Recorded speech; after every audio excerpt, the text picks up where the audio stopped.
químicos e tóxicos no planeta, Certo. catalogados.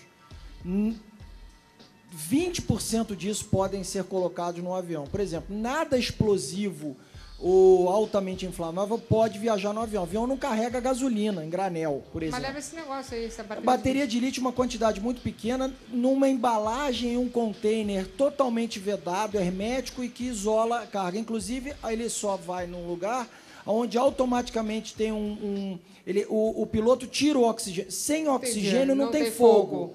Então eu tiro o oxigênio daquela área do avião e eu isolo a área. Então isso aí pode... Agora, eu tenho, se tivesse um princípio de chama, que é bem razoável, Luciana, você que, embora diga que não conheça, leiga e tal, fóruns de pilotos discutiram isso ao longo desse período, e uma das hipóteses aventadas foi exatamente um grande incêndio na cabine.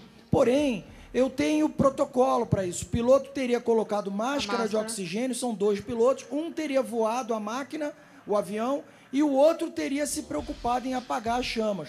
Apagar as chamas e desligar. Daí Ele vai lá fisicamente apagar? Fisicamente apagar e ele desliga os... É isso? Não, tem um detalhe. Para esse tipo de material, ele tem que ter um extintor específico, porque é uma carga diferente. Não sei se... Mas não é da carga, ela falou lá na cabine. Lá na cabine ele apaga, ele desliga os disjuntores da parte elétrica, apaga a parte elétrica da cabine que eventualmente esteja pegando fogo. Já no porão, não dá. No porão, o piloto, o Licati tem toda a razão, no porão o piloto não vai lá. O piloto, agora, ele tem sensor, ele sabe na cabine que em tal região do porão tem um princípio de fumaça. O que ele faz? Declara emergência e parte para o pouso. Como não houve declaração de emergência, essa é uma hipótese muito difícil de acreditar. Então, a pergunta que não quer calar é o seguinte, por que foi desligado o transponder que chama, né? Por que isso foi desligado, gente? Isso manualmente alguém foi lá e fez puff? Então, é uma pergunta que todo mundo quer saber. E fora o transponder, você tem outros equipamentos, que é o ADS, são 5, né? O ACARS, 5 métodos de comunicação do avião com solo. GPS, ACARS. Tudo desligado. Então, e o controle, ele recebe automaticamente essas informações via satélite. Onde provavelmente a aeronave caiu, que foi informado, estava próximo à Austrália, e a Austrália tem uma tecnologia altíssima para receber essas informações via satélite. Por isso a hipótese de terrorismo, né? Que se fala tanto na hipótese de terrorismo. Tudo bem, mas o terrorismo infundado, porque sequestrou o avião e jogou na água? Não, mas aí é que tá. Se você sequestra o avião, isso aconteceu no 11 de setembro. No 11 de setembro... Eles tinham uma coisa a fazer. Não, peraí. No 11 de setembro eles sequestraram 2 aviões e jogaram lá nas Torres Gêmeas. Um terceiro avião jogaram no Pentágono. Um quarto avião não conseguiram jogar em lugar nenhum. Porque houve uma revolta dentro, os próprios passageiros lutaram contra... Quem sabe não aconteceu isso nesse avião? Mas as pessoas sabiam, as pessoas ligavam o telefone. Quando existe alguma coisa, as pessoas são teimosas, elas ligam o telefone. Pode não ter dado tempo, pode não ter sinal. Você pode estar a 11 mil pés e não dá sinal. Nesse caso do 11 de setembro, tinha sinal, estava voando mais baixo. Até porque ele estava voando baixo para atacar o avião em algum alvo. Tudo bem, mas se o telefone não está pegando, no que está caindo, não sei, de repente o telefone não pega uma hora? A gente não sabe se houve uma explosão, uma bomba, alguma coisa que não tenha dado tempo disso Mas tudo. se explodiu, teve bomba e tinha um destroço para tudo quanto é lado, não? Alguns sim, e é isso que está se achando ali. Demorou para achar, eu acho que... Demorou para achar, porque o básico para você achar uma aeronave, a gente pode até trazer os exemplos para o Brasil. Teve casos aqui recentemente no Pará, de uma aeronave que caiu lá na Amazônia, lá no Pará, e estão procurando a aeronave até agora. Existe um equipamento que todo avião é obrigado a andar, só avião agrícola que não tem, que é o ELT. É um rádio que ele liga por impacto ou por molhadura. Se molhar, ele liga. Que nem airbag de automóvel. Você não tem como desligar. Cadê ele do avião? Nesse avião, tinham 3 ou 5, me corrija. 5 ELT. Pois é, por que eles não funcionaram? Muito embora o ELT, ele é um tratado internacional de 43 países. O objetivo dele é resgatar e salvar alguém em emergência, não só avião, como navio, avião, pessoas. Isso? Pois é, a Malásia não é signatária desse tratado internacional. Então, pode ser que tenha uma regulamentação mais frouxa da manutenção desses ELTs e do uso do ELTE nesse Boeing. No Brasil tem, né? No Brasil assina, o Brasil faz parte. Não, mas normalmente, empresa internacional. internacional... Pois é. Gente, olha, Muito embora era voo internacional, quer dizer, embora a Malásia não tenha, para pousar na China, tem que ter. teria que ter, porque a China assina o tratado. Entendi. Então isso é uma coisa que está obscura, falta explicar porque que 3 equipamentos que mandam sinais de radar, que em 2 dias você acharia o avião. Que loucura, Não, gente. não funcionava. Olha, um fato chamou a atenção dos familiares. Os celulares dos passageiros chamavam, isso eu vi, hein? E as redes sociais davam status de online. Como assim, gente? Quero entender. Coloca aí. Familiares dos passageiros afirmam que os celulares dos desaparecidos ainda tocam. Outras pessoas disseram que o aplicativo chinês, parecido com o WhatsApp, segue como online. As famílias pediram para funcionários da companhia aérea e autoridades policiais rastrearem os celulares. A tentativa seria localizar o avião, mas eles foram ignorados. De acordo com especialistas em telefonia, o fato das ligações estarem chamando não significa que elas estejam em uma área de cobertura. Pode ser apenas a rede de telefonia procurando o aparelho. E essa é mais uma teoria do drama das famílias.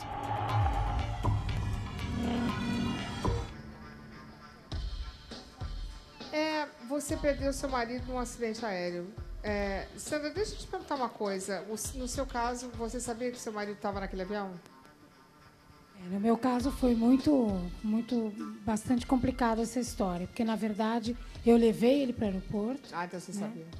Eu deixei ele lá, mas é que foi uma coisa muito absurda, assim, porque eu saí do aeroporto, eu estava com meu filho, e no caminho eu parei num farol, eu ouvi uma explosão, e vi pelo retrovisor... Você viu aquela fumaça? E fogo, porque foi uma explosão. E você voltou? Né?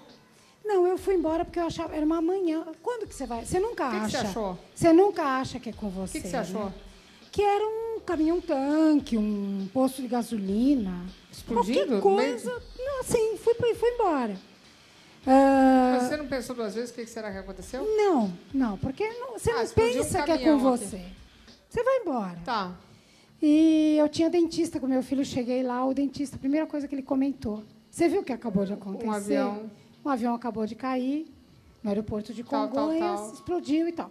Eu falei assim, mas como? Aí ele viu que eu estava ficando mal, ele falou, mas para onde ele ia? Aí você falou? Eu falei assim para o Rio, ele falou, não, fica tranquila. É. O voo ia para Brasília, porque por 2 horas ficaram falando que era Brasília. Então, eu fiquei chocada com a notícia. Mas eu me senti aliviada, porque não era o meu marido. Mas você não tentou ligar para ele na hora? Aí, na volta, meu filho olhou lá o seu aparelho, voltamos para o carro logo. Mas vocês não tentaram ligar? Estava voltando para casa, porque eu estava com meu filho no carro. Entendi. Eu não queria ter uma reação, claro. Entendeu? Quando eu estava chegando em casa, a Rádio Jovem Pan corrigiu. Entendi, falou. Quando falou Rio de Janeiro... Aí eu cheguei em casa, comecei a tentar ligar. Você teve suporte? Total. Da empresa do meu marido. Claro. Da empresa do meu marido. Tem alguma coisa que as empresas ou a companhia aérea, as coisas possam falar para uma vítima nesse momento? Porque a gente vê as vítimas estão reclamando. Assim, eu acho que eles estão sempre certos, mas alguma coisa traz calma para uma vítima nesse momento? Eu faço essas palestras, eu faço palestras aéreas brasileiras, enfim, de gerenciamento de crise. Porque todas as aéreas sempre comentam. Por mais que a gente se prepare... Eles nunca estão preparados. Quem viveu, sabe. Então, sempre eles contam com a gente. Claro. Porque vai chegar lá e vai dizer... Eu sei sei o que você está sentindo. Claro. Né? Então, o que eu sempre digo nas aéreas é o seguinte. Quem tem que estar lá naquele momento, me desculpe, os 15 dias, quem tinha que ficar lá era o presidente da empresa. Aquele familiar escolheu aquela empresa para voar. Coitado, imagina o presidente da empresa na situação. Mas não é coitado. Não, desculpa. Não, mas a culpa também não é dele, né, coitado? Mas ele tem que arcar. Claro, não é só. A empresa vai bem. Ela a Malásia foi considerada, no passado, 2ª no mundo. Tá certo. Então vai bem, obrigado. Mas não é tudo cor-de-rosa. Não, tá certo. Mas você ele imagina o cara, tem que estar lá, mas faz parte. Claro, tá e certo. com um tremendo suporte psicológico. Por exemplo, essa notícia teria que ter sido dada com os familiares que estariam presentes até aquele momento no hotel, ali. Certo. Ele, presidente da empresa. Falou que, olha, o avião foi achado, parece que o avião foi achado. Agora chegou o momento e tal. E as famílias que não estavam presentes já teriam funcionários da própria companhia aérea fora, porque eles sabem quais são os familiares que estão dentro do hotel. Todo mundo se registra. Bom, então não está aqui o familiar de tal, vamos começar a avisar enquanto o presidente da empresa fala com esses daqui. Ninguém gosta de receber o texto, ó, foi achado o avião, esperando há 2 semanas, está certo. Um SMS? Não, é muito triste. Depois de 15 dias. Então, essa frieza, essa coisa de tipo assim, vou delegar para um torpedo. Realmente. Gente, Luciana, nesse caso, tristeza, até acrescentando, nesse caso da Malásia, essa demora, as seguradoras desse avião da Malaysia Airlines, ele é segurado na Allianz, na Alemanha, e ressegurado na Munich Re. São duas grandes seguradoras e resseguradora alemã que cuidam e têm um seguro superior a 100 milhões de dólares, etc. Eles estão preocupados porque a indenização será superior que a média de um acidente convencional, uma vez que houve toda essa demora para se definir o que aconteceu e o sofrimento das famílias resultará num dano moral superior ao comum. Mas aproveitando o gancho desse acidente... A vida não tem preço, né? Não tem preço. Mas aproveitando o gancho desse acidente, queria trazer um pouco para a realidade do Brasil, Luciano, se você me permitir. É bom, porque eu também tenho que falar de um avião que caiu aqui.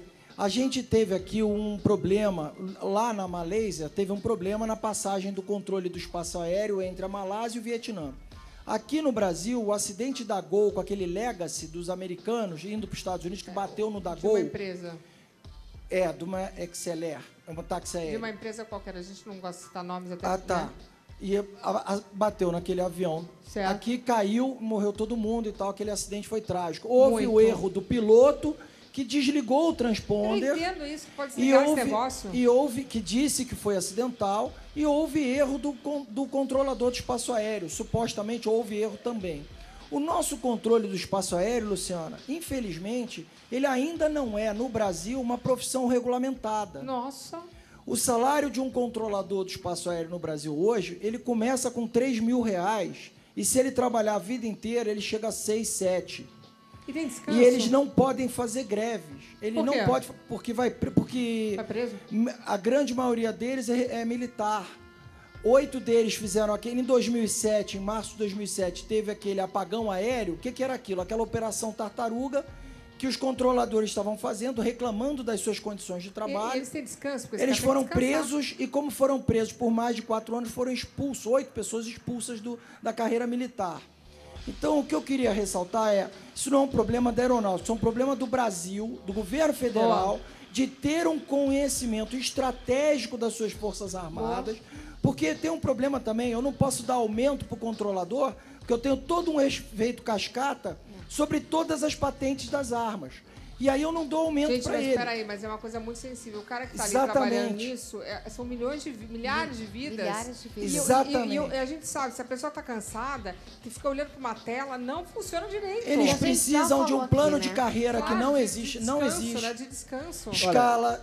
E olha só, eles precisam do plano, eles reclamam, precisam de plano de carreira e precisam da regulamentação da profissão. E eles têm problemas também com a carga horária, né? Carga horária também é um problema sério. Vocês vão se assustar, que é o seguinte, nos Estados Unidos existem 35 mil controladores. Aqui no Brasil chega a 5.500 mais ou menos.